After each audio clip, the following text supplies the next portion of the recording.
ఓం శ్రీ గణేశాయ నమః. ఓం శ్రీ గురుభ్యో నమః. విద్యార్థులకు చదువుపై శ్రద్ధ కలగాలని ఎంతో బాధపడుతుంటారు వారి తల్లిదండ్రులు. ఈరోజు వారిపై చాలా ఒత్తిడి ఉంది, ఎక్కువ డిస్ట్రాక్షన్స్ ఉన్నాయి. అలాగే ఎంత కష్టపడినా మార్క్స్ సరిగ్గా స్కోర్ చేయలేకపోవడం, చదివింది గుర్తుండకపోవడం, ఎగ్జామ్ టైంకి టెన్షన్ రావడం, ఇలాంటి ఎన్నో ప్రాబ్లమ్స్ ఉన్నాయి. అలాగే ఏదైనా కాంపిటేటివ్ ఎగ్జామ్స్కి ప్రిపేర్ అవుతున్నప్పుడు మాటికి జస్ట్ లైట్గా 1 మార్క్ 2 మార్క్స్లో లేకపోతే అతి తక్కువ పర్సంటేజ్లోనే తప్పిపోవడం, ఇలా ఎన్నో ప్రాబ్లమ్స్ని ఫేస్ చేస్తూ ఉంటారు. సో ఇలాంటి వాళ్ళకి ఏంటంటే మా దగ్గర ఒక టైప్ ఆఫ్ హెల్ప్ అనేది ఉంది, గ్రాఫోథెరపీ అని అంటారు. అది మనం రాసిన స్క్రిప్ట్, వాళ్ళు రాసిన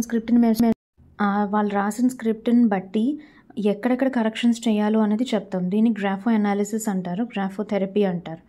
అంతేకాకుండా వాళ్ళ ఎనర్జీ లెవెల్ ఎలా రైజ్ చేసుకోవాలి, ఎలా వాళ్ళకి కావాల్సిన టార్గెట్ని రీచ్ అవ్వడానికి ఎంత ఎనర్జీ వాళ్ళకు ఉండాలి అనేది కూడా మేము డయాగ్నైజ్ చేసి దానికి కావాల్సిన ఎనర్జీ మెడిసిన్ ఇంకా స్ప్రేస్ ఇచ్చి అలాగే వాళ్ళకి జెమ్స్ కూడా ఇచ్చి హెల్ప్ చేస్తాం.